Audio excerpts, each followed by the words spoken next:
already.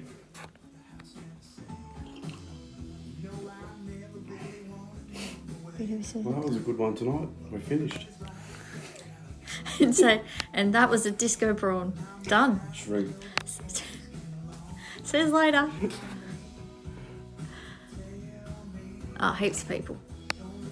How many we got? Fez. Hello, Shane. How are you, mate? Tied some nice shrimps today, buddy. And that new vice of yours, well done. Lovely work. Brocky's back. Hey, Brocky. How are you, mate? You got your internet sorted this week? Rod Dillon's on tonight. Hello, Rod. How are you, mate? I hope you're well. Thanks for tuning in.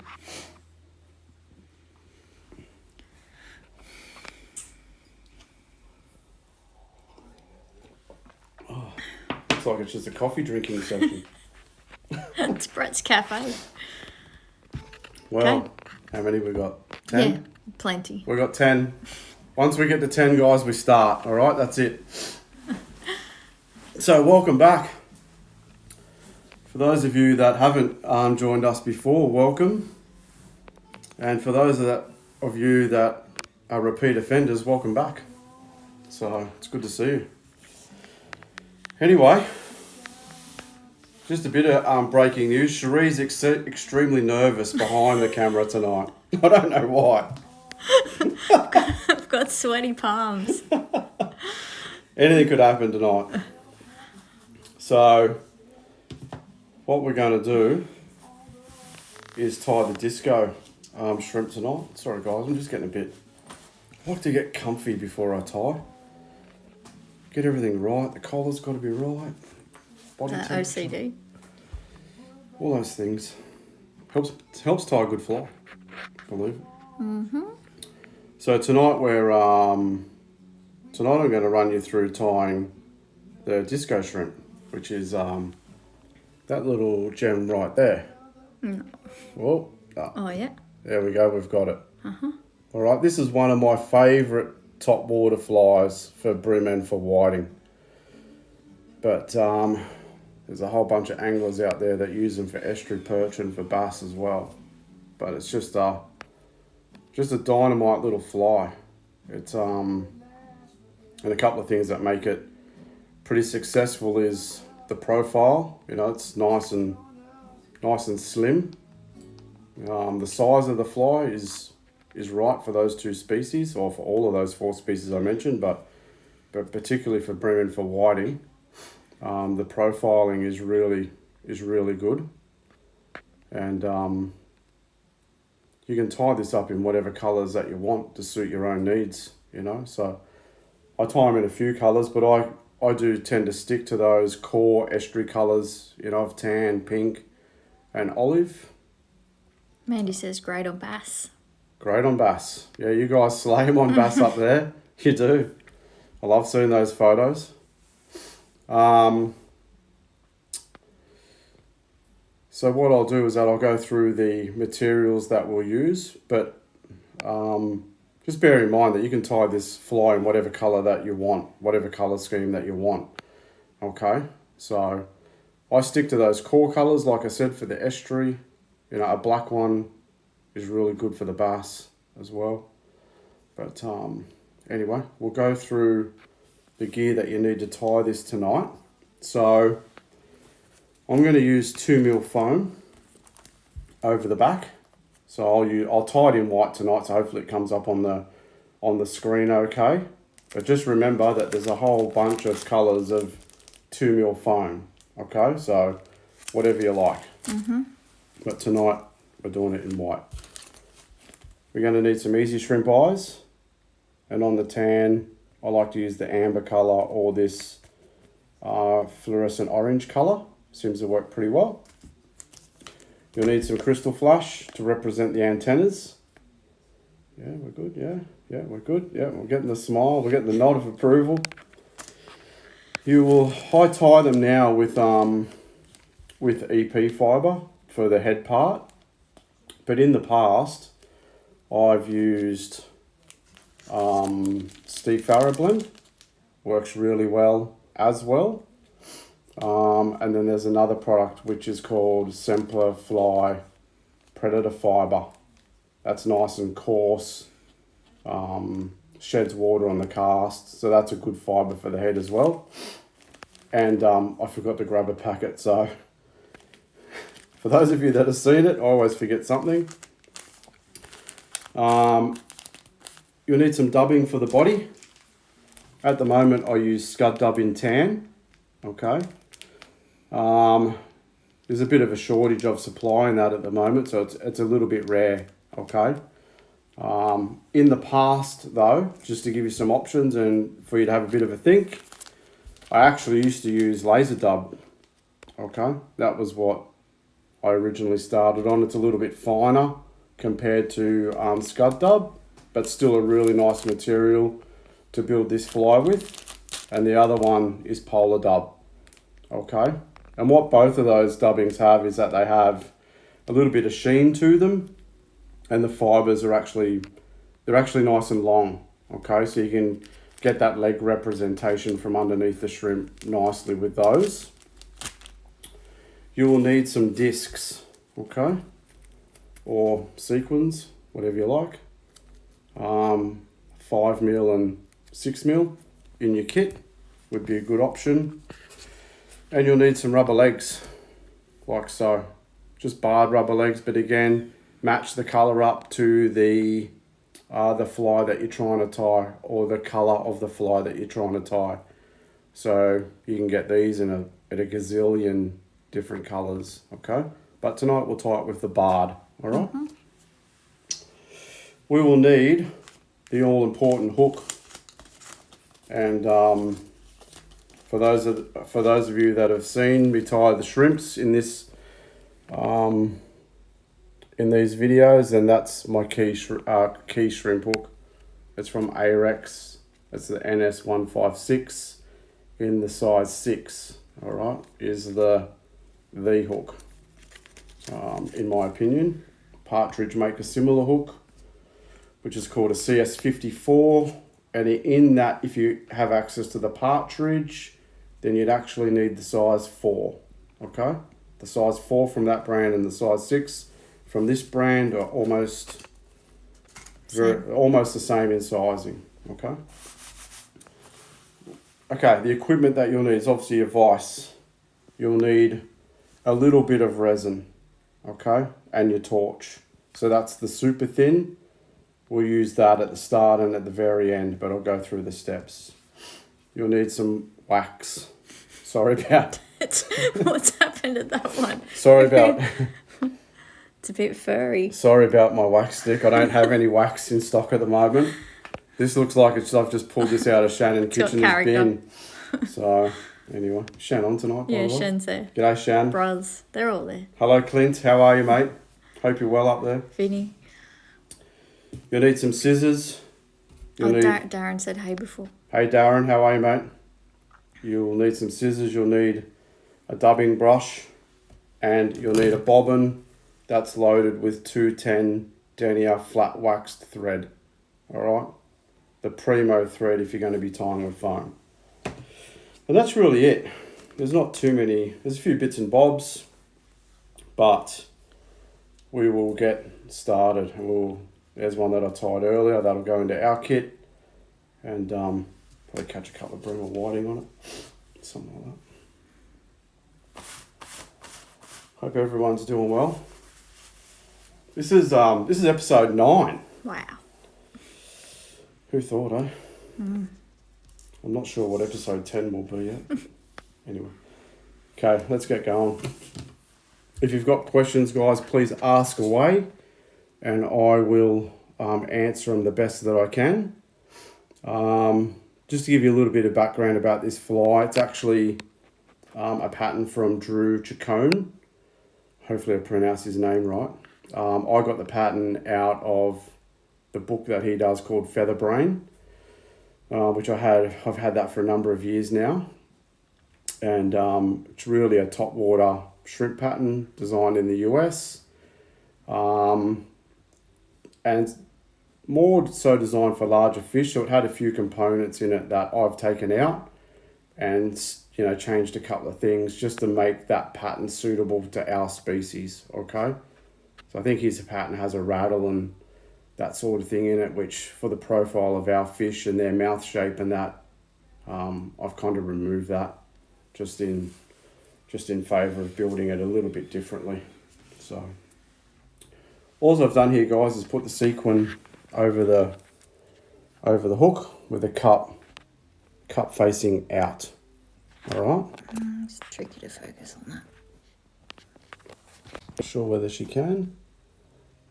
No. No. Okay. Can you put it in the vise? Okay. We're going to put it in the vise. All right. So the sequin is just sliding on that shank right there. Yeah. Hopefully everyone can see that. Mm-hmm. How? Glenn's just asked if you're doing with assist hooks as well. Yeah, I do. I do them with assist, but I'll leave that for a second for another one down the track.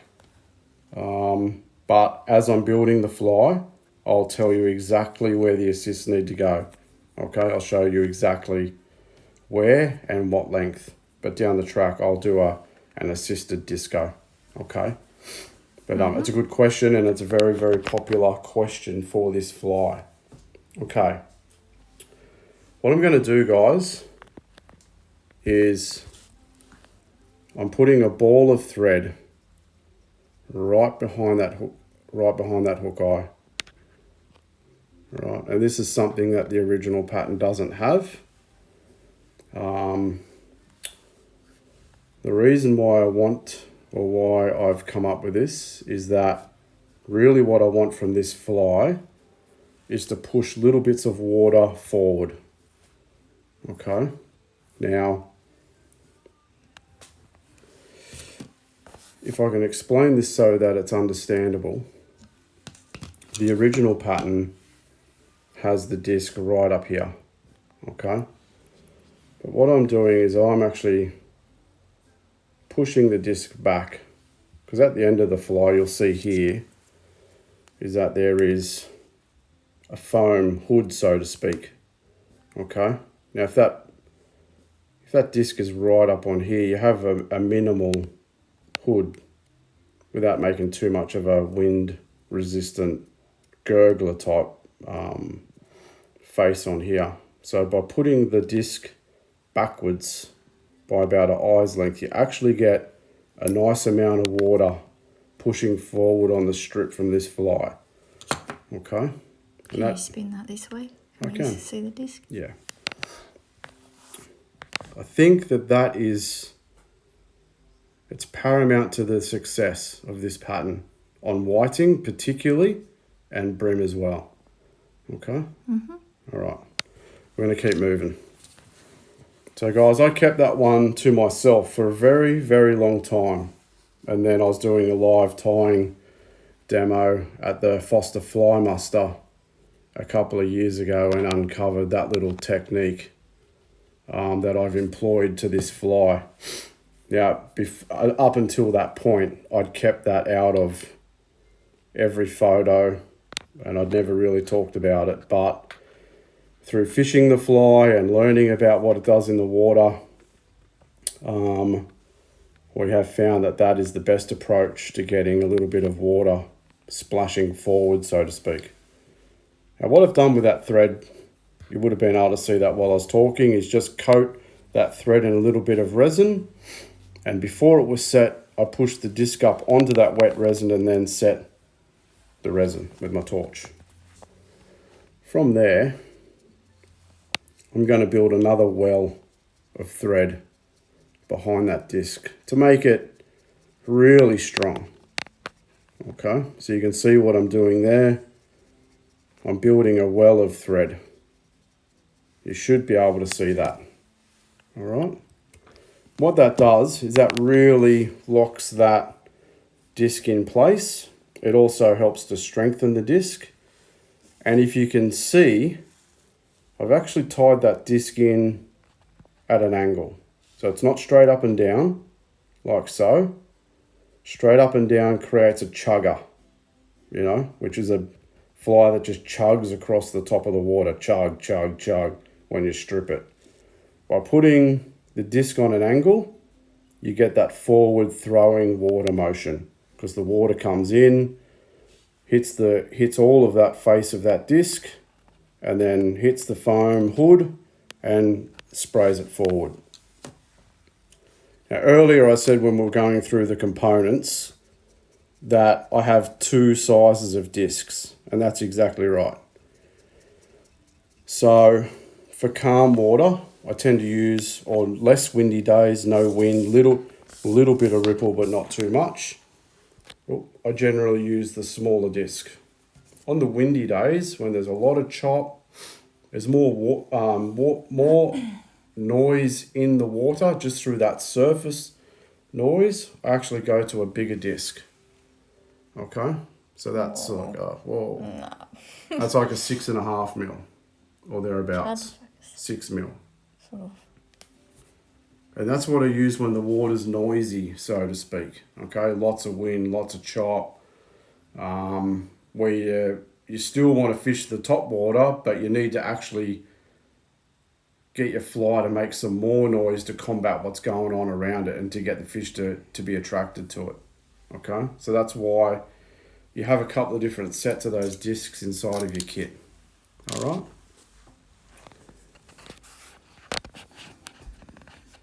So we're going to cover that hook shank with a nice base of thread. And on this particular model, we finish it before the hook point, before the barb. So it's just behind the hook point, so to speak, okay? All right, so then the first part of the fly is a chunk of EP fibre or a clump, just a little one. Would you use a disc on a gurgler? Yeah, you could, guys, absolutely. That's Yeah. for Joe. Yeah, absolutely you can. But if you're going to use the disc on the gurgler, reset the disc, okay? So that will help with your water throwing ability of the fly. Now you might be able to see that I've tapered that just a little bit, and we're going to tie that in right there. So a bit of a wrap, a couple more wraps, and tie it down like so. Give that a little bit of a flare. We can trim that up a little bit later if we need to. Just cut those little butts off, just like so.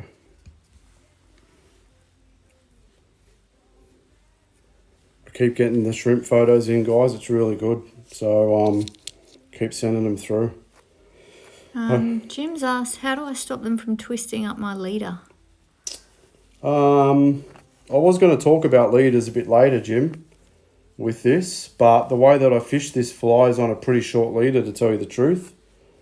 I fish it around about 5 feet, and generally a little bit heavier. So, hang on, let me just think while I do a couple of things at once. Generally, yeah, around 5 to 6 feet, and usually around about 12 pound at the tip is what I use. So I find that the finer diameter leaders, like if you're down at, fishing at 8, 6 or, 4, you'll find that those finer diameters create a fair bit of line twist. And that is from, that's from a light leader or a 9-foot leader, like a long leader, so to speak. So, yeah, my advice, mate, is to shorten up your leader, and you can possibly get away with going a little bit heavier. Then Rod said, would you put a swivel on this like on the gurgler? I wouldn't, no. If I was going to see what happens with the gurgler, or with the SK prawn, is that it's tied in, the swivel's tied in at a different,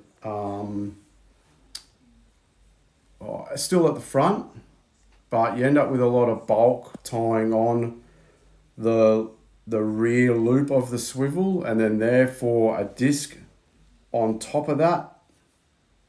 sets it too far, or probably sets it too far back, and then becomes a little bit more cumbersome. But, you know, feel free to try it.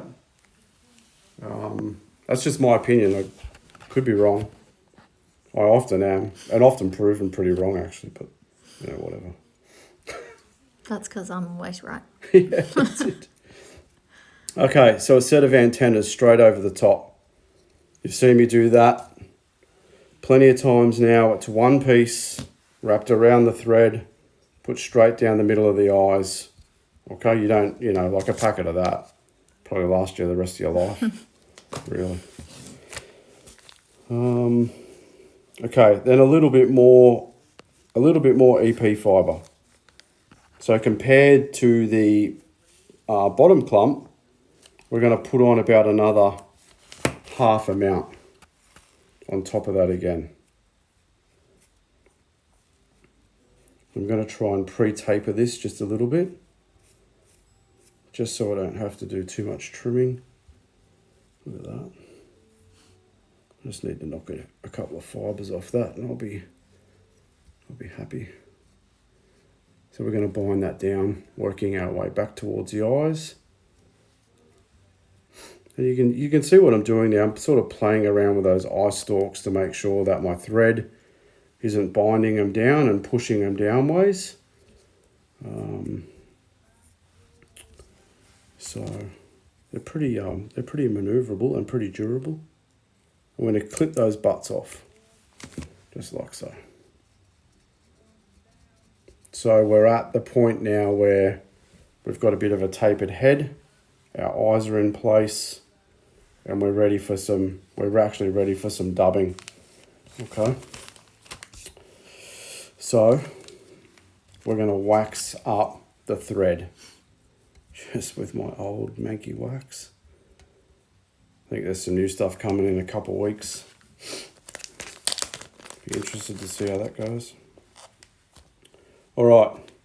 I get a lot of questions about dubbing, and tonight I'm going to try and explain it. And I don't know whether Dave Little is watching, but I know that he did a dubbing video yesterday. But Dave, I was too busy, man. I couldn't tune in, so I apologise, and I don't know whether you covered any of this off. But the good thing is that there's a lot of fly ties doing this kind of thing now, so it's great to see the amount of knowledge that's going out there to help everyone tie better flies. So if you're part of that crew that's doing that sort of thing, good on you guys. It's credit to you. So dubbing, I'm going to try, maybe not on this one, I'm going to try and explain what I do. Okay. There's a few people that have trouble with dubbing, but just bear in mind, I've said it before, guys, that I started doing this a long time ago. So with my dubbing, I get little pieces, you know, like that, so to speak. All right, maybe just a little bit more. And then with the two fingers, sits across the two fingers like that, and with my thumb, I roll it onto the thread. Okay, so can you see that? The two fingers and the thumb rolls it onto the thread, like so.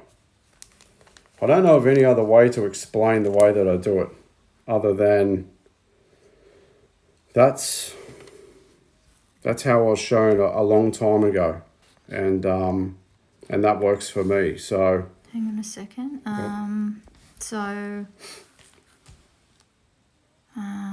NQ Saltwater Flies says you like the wax ?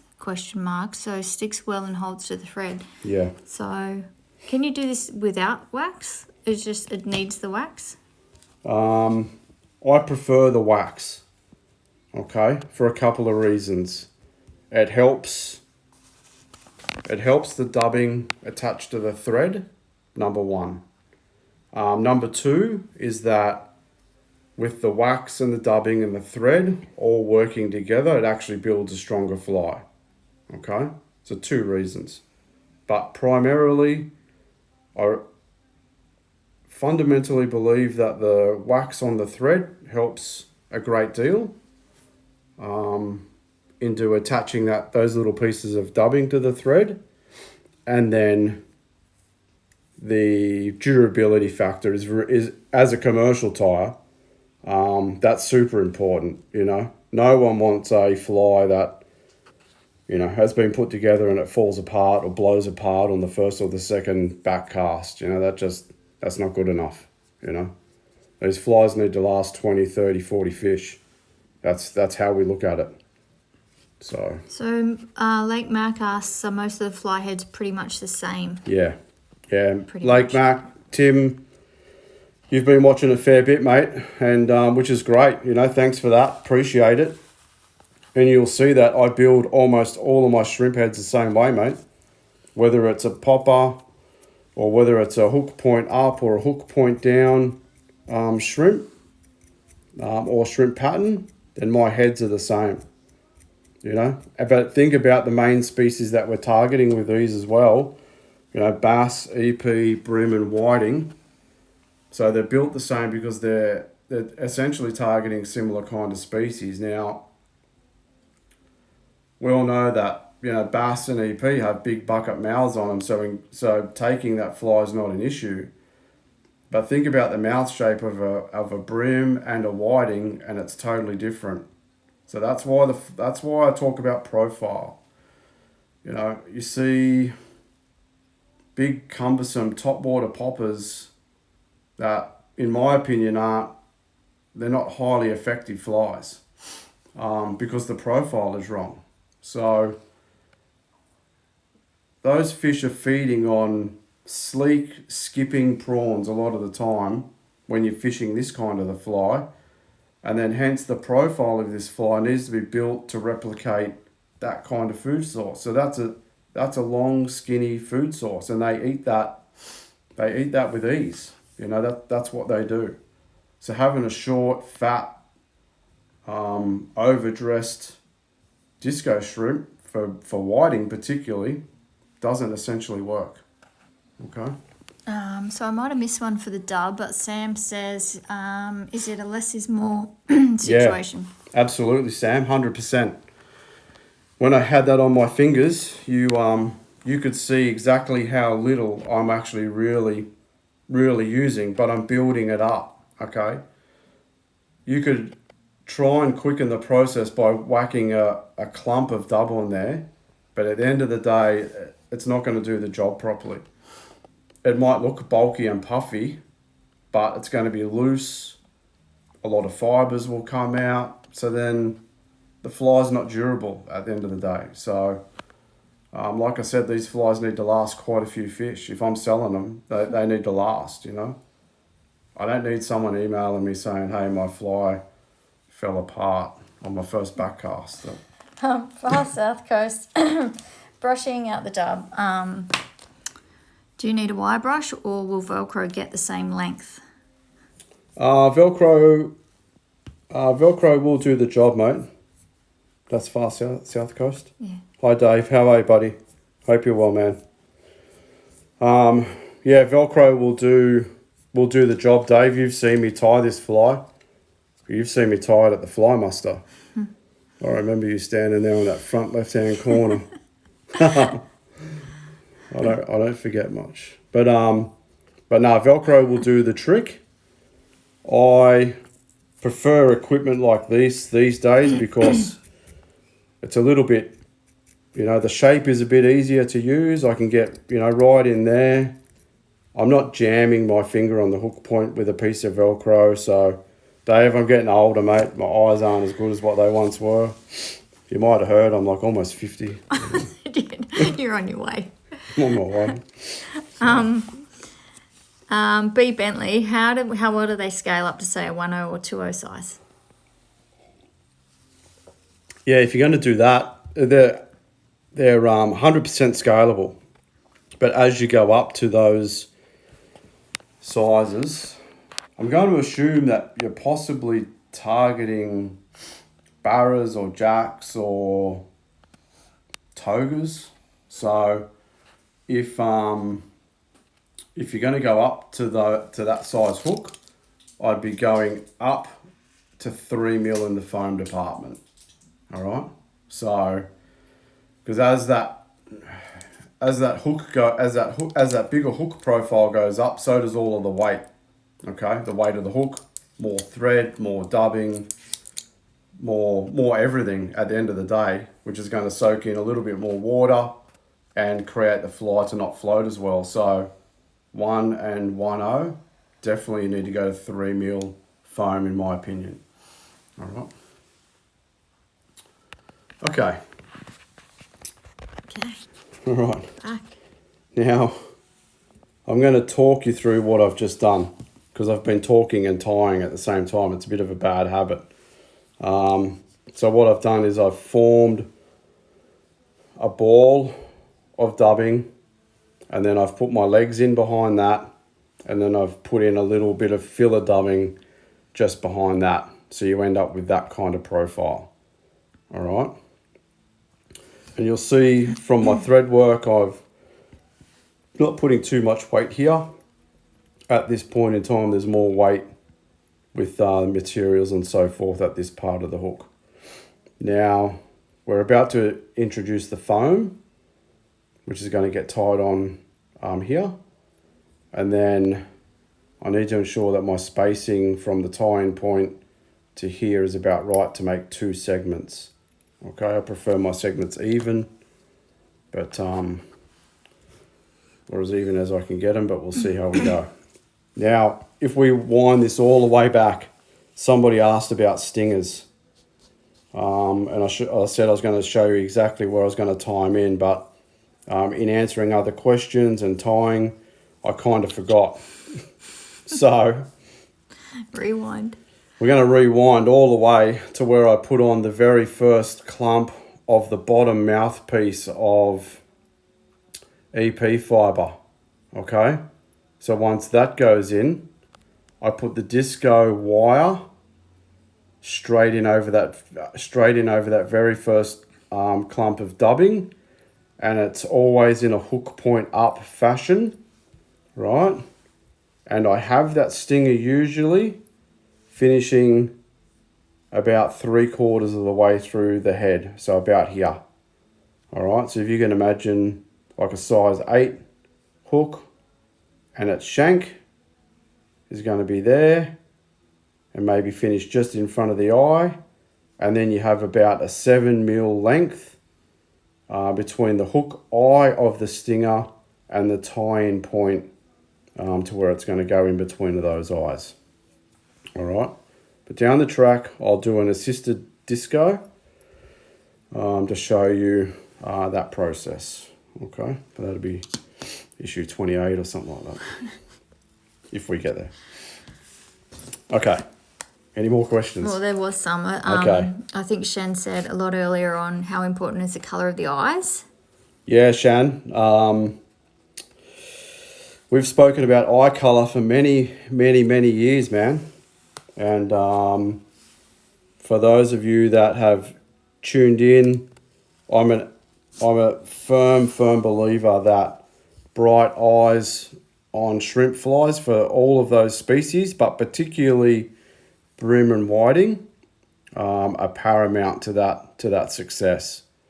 So you won't see, I use black eyes a little bit, but I actually prefer to use colour where I can. Okay.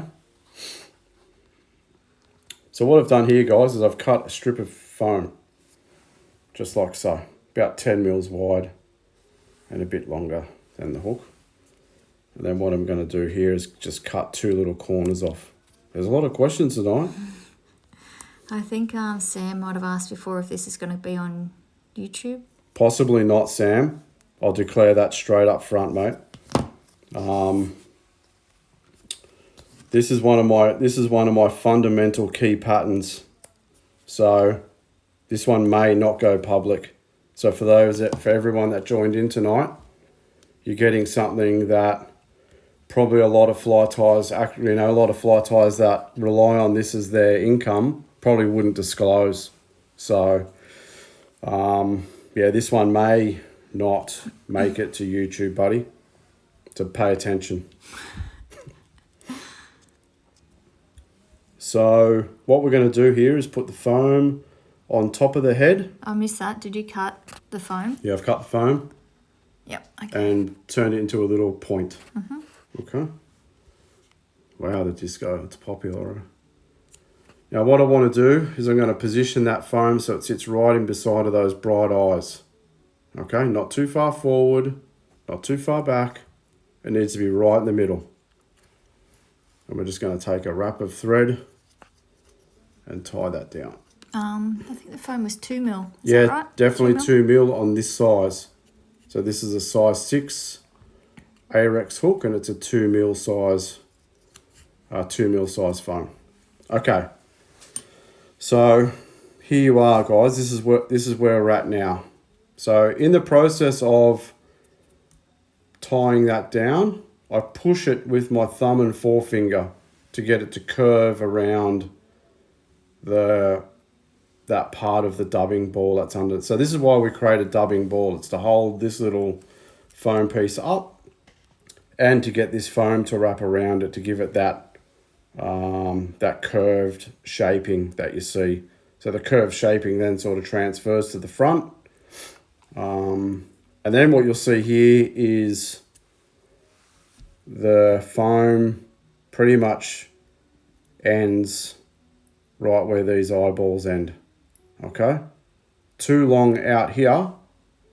And what happens is that the fish hit the foam and push the fly out of the mouth. Okay, that's why that these little hot spot trigger eyes finish right here. Not the foam's not extended way up here. Okay, so there's a tip. So it's a significant difference from having a shrimp head with foam on the top that extends out here, and your hook points way back here. All right, that doesn't. I'm not going to say it doesn't work, but the effectiveness of the fly deteriorates. I've done enough testing on this to know, okay? And also you should note that the eye and the end of that foam head also finishes where the bend of my hook shank is. Okay, so if I put the bodkin down there, that's all in a line. Eyes, top of the foam head, and bend of the hook is all there together. Okay, so we've got that. Couple of wraps, and then a couple of wraps underneath, and bend that back. Just asked before by Flying Steen, does the foam colour matter? No, it doesn't, mate. I tie these in a few different colours, but I do stick to olive, pink, and tan as the base colour, and sometimes that's a full fly. So when I say the base colour, the underside, and sometimes that translates into the full fly, so it's a full olive or a full pink or a full tan. What I like about the white is that I think it just creates that contrast more than anything. So you've got like a moving popper across the top of the water, and you've got some other colour, and then a bit of a white flash that comes off of it as well. So I tend to like fishing the white back, personally. That's the way that I like to fish it, and in this colour. And my other favourite colour is all green with a bright yellow eye, or olive, or when I say green, olive, olive and white with a bright yellow eye. They're my favourite three out of all of them that I do. All right, but I've done some custom orange ones, which go pretty well too. For those guys that love throwing orange at brim, it's a good colour for brim. So pretty much just use your favourite colour. Use your favourite colour, bud. Okay, here we go with the dubbing again, guys. So a little bit, thumb and forefinger, twist it onto the shank. Oh, twist it onto the thread, sorry. Just like so. Okay, any more questions? No, Not yet. Do we miss any? I don't think so. Okay, what I'm doing here, if you pay attention, is that I'm actually pushing that dubbing. I'm almost making a half ball, pushing that dubbing up against this new face of foam that I have. Okay, because I want this foam to create a little hump and then reside back down in here. So we're going to create that like so. A little bit more wax, a little bit more dubbing, and from here on in the fly becomes... That's so poorly. Is that a vivid sniffle? Do you mean a COVID sniffle? I don't think I've got COVID, but I haven't been tested. I don't really go anywhere poorly, so I'm in ISO at home tying flies. Nice brim yesterday, Paulie. Yeah. That was a nice fish, mate. 34 to the fork from under the boat holes. Yeah, look good. I liked your little post that you put up about it too, mate. That's Very informative. informative. Wow. For anyone that doesn't know Paul, he's just a not only is he a great bloke, he is an unbelievable angler in general. So, well done, Paul. The fish just love him, and the seagulls love his boat even more. Okay, so we're there, guys. Okay, we've got another ball of dub, and we're going to fold that over. That's why they get along, Brocky. They're both old. I'm just going to tie that.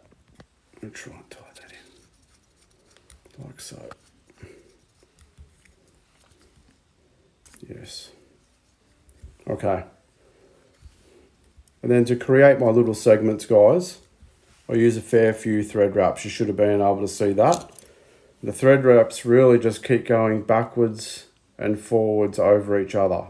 Not super tight. You know, I'm not pinching that foam down too much on the first wrap. The thread tension is built as I go along and locking down all those other threads underneath of there. Okay, so that's where we're at. We're going to pull this one backwards.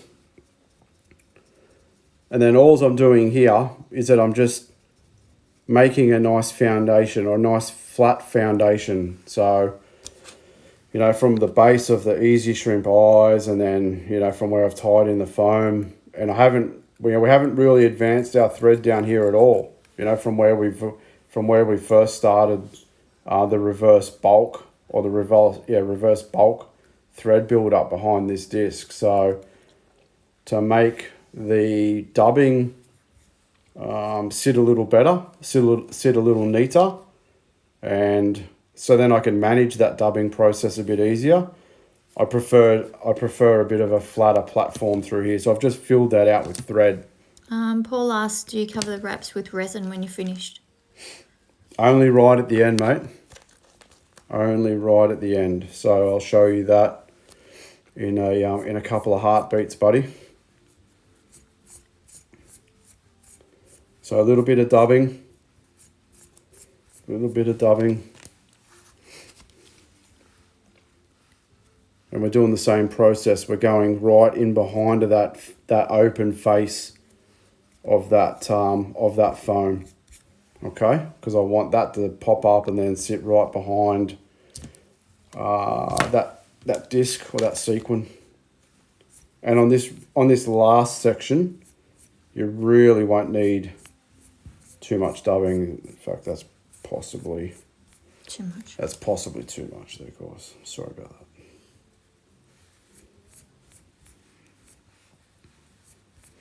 Anyway, I can add a bit more if I need to. Alright, so we're just going to fill in that little piece right there. Okay. Now what I have is the end of my dubbing right there, and then a tiny little platform about 1.5 mil wide just of thread. And you'll also notice that what I'm doing with my left hand is massaging those dubbing fibres out from underneath. Excuse me, which just helps to formulate those little legs. All right, and then pull that foam forward, and then some wraps forward and back over the top of themselves. We're going to flip that up and carefully put in some thread wraps. Are you still behind that disc? Yeah. Yeah, it's hard to trick it out. Okay, so you probably won't be able to pick that up on the camera, but I'm actually putting a thread wrap between the foam face and the back of the disc. All right, and at this point in time, sorry if I've just knocked the camera with my hand, you can whip finish it.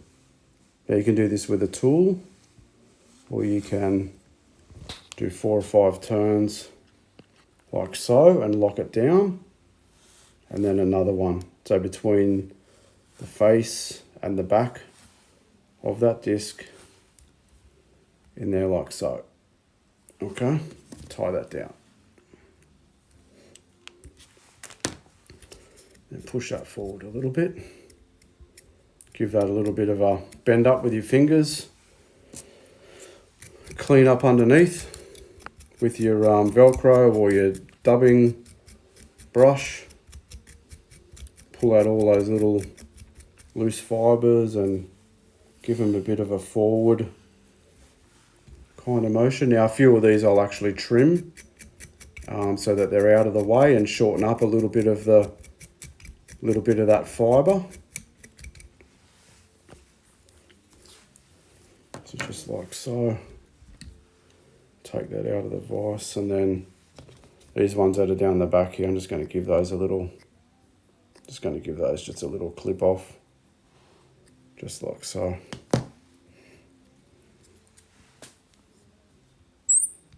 Put him back in the vise, get your resin, and you should be able to see that thread just there. Put a little bit in there. That's super thin from Raid Zap, so it just soaks into the threads there a little bit, and then set that. Okay. Then from there, I'm going to trim my legs. So just like so. So I'm actually make the legs a little bit shorter than the antennas. It's 10 thread, Joe. Is that right? Yeah. 10 thread? Yeah, that's 210? Yeah, 210 denier. Tan thread from Danville's. That's actually the flat waxed version. The Flymaster version's a pretty good version as well. So either or. And then we just need to trim. Probably make it sound easy by just saying we just need to. Sorry. You make it look easy. So we want to trim this, okay? Not straight off square. So I put my scissors on a little bit of an angle, and then just give it a bit of a kick around like so.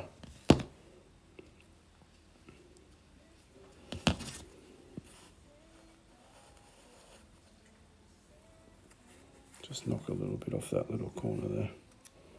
Okay, so what we end up with is a bit of a curved shape on the front here. So it's just not, you're not squaring it straight off. It's got a bit of a flared kind of tail to it. It's possibly just a little bit long.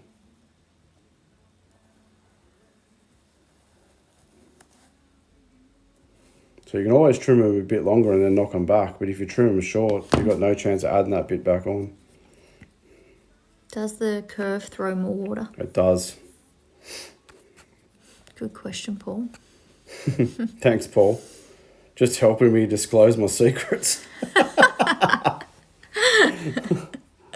Okay, so that's it. That's the disco shrimp. I used to tie these with pretty long legs, but I found that they do create a couple of little issues, you know, in under here. So I've shortened them up a fair bit to where I was a couple of years ago, and that's really the fly now. There's been no real changes to it. So it has a nice profile, looks really cool in the water, and it sits, you know, sort of sits with those eyeballs just on the water. So that's it. You can get rid of those if you're a bit fussy, you know, you can get rid of those little things out of there. So that's it. That's our version of the disco shrimp. Okay. So it's one of my most favoured flies for throwing at whiting over the sand flats. I love this fly.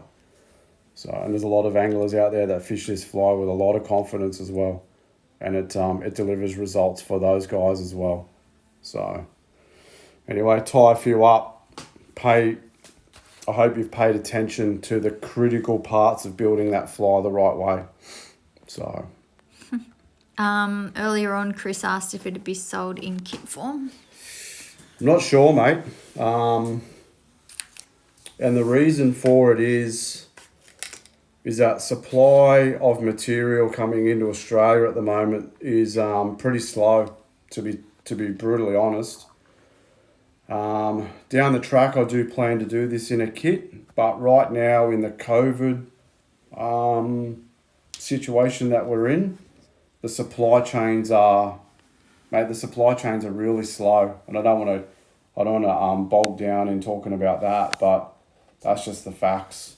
You know, where things were plentiful in supply and relatively easy to get, today it's just not.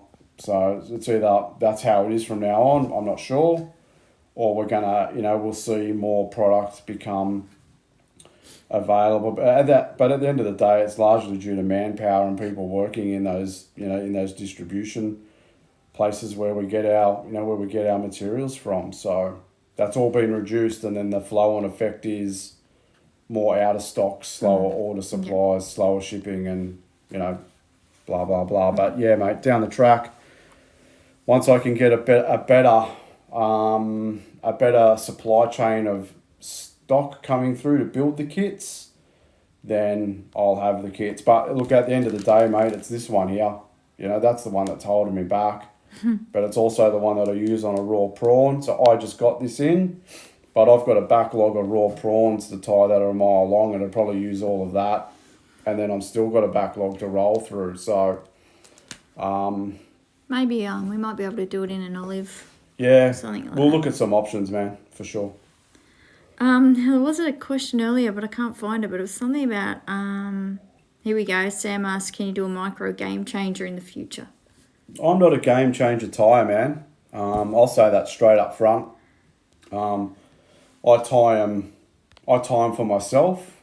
I don't tie them commercially, and you know, I'm not the person to be educating people on game changers. So yeah, that one, to educate others on tying game changers, that's not in my specialty, bro.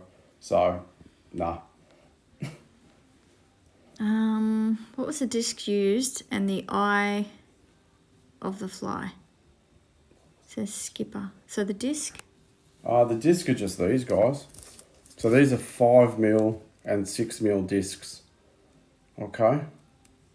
You can get them in a bunch of colours. You know, I don't mind the brights, you know, especially when it's the water's a bit dark and that sort of thing. And I use gold, and I use a pearl colour as well. And the eyes? The eyes are, on the tan, I tend to use that eye there, which is the Easy Shrimp fluo orange eye, but I also use the amber eye as well on the tan colour. But they come in, I don't know, 9 different colours. 10, something like that. So there's also a combi pack, which gives you one of 10 different colours available. Mm-hmm. But same thing, guys, it's supply.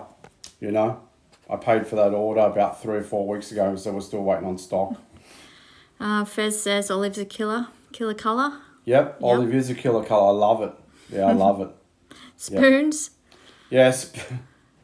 Spoons. We're talking about spoons tonight. Spoons might be episode 10.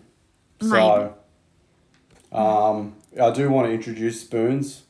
I think it'd be really cool, where we're at with them and that sort of thing. So it's a different concept it hasn't taken off here. There's a few guys that have got spoon shells and that sort of thing, and they're tying with them. And we haven't done a lot with it, but it's a concept that has just bucket loads of potential, especially for bass, golden perch, flatties, all those sort of little species like that. So yeah, episode 10, I might do a spoon. Can you get the discs from craft shops? Yeah, absolutely. Yeah, just get them from your local crafty store. So that's where I get mine from. So they do tend to hold up pretty well. Yeah, might have a couple break depending on the brand that you buy, but Flying Steam surf candies. Maybe, man. Yeah, I reckon that'd be cool. Yeah, down the track just a little bit, like it's surf candies are pretty close to my heart, as you know. So, maybe. I won't commit to it, but I'm always thinking about it. So, I'll see. Fez says, when is Sheree getting behind the vice doing the weed fly? I told you today, Shane, it's not going to happen. Episode 11. Behind the camera, not in front. Nah, that's all right. I might do a weed fly one day, the bomb fly and the weed fly. We might get Shannon involved. I'm not sure. Sounds good. Yeah, we'll see what happens with that. Darren says he's caught trout on the spoon fly before. Oh, there you go, Darren. Good idea for a tie. Nice one, mate. Good one. Perfect. Yeah, good species for the spoon, actually, the trout. Trout don't come to my mind immediately, I suppose, because I do, predominantly, that light estuary and, those core natives, like, it's funny, I grew up fishing for trout, and these days I don't actively think about them, so. I've hardly ever fished for trout, but now that reminds me of that. What did I catch that brown trout on? Was it a Tassie Devil? Yeah, back in your lure. That reminds me now of a spoon. Yeah, that's it. There you go. Rod says crab flies. Yeah, crab flies are definitely on. Rod, I am literally waiting on a delivery from Sightcast. That's probably due, hopefully this week, and it's got my crab shells in it. So until that stock arrives, then I actually don't have any even to tie for myself. But yeah, that one's on for sure. Any minnow patterns in the future? Minnow? Oh, like a surf candy minnow? Or BMS minnow? I'm not really sure. Tyson? What type of minnow? What type of minnow, Tyson? Fez says versatile shrimp. Oh, yeah. Okay, yeah, the versatile. Fez, definitely. It's a good one. Yeah, definitely. Yep. Episode 11, lock it in. Lock it in. Wow. Episode 11 is the versatile shrimp. There you go. Okay, we're doing it. Paulie's got a pack of dub if you want it. He says PM him. Okay. Thanks, Paulie. That's why you charge me like $28 to get it back or something.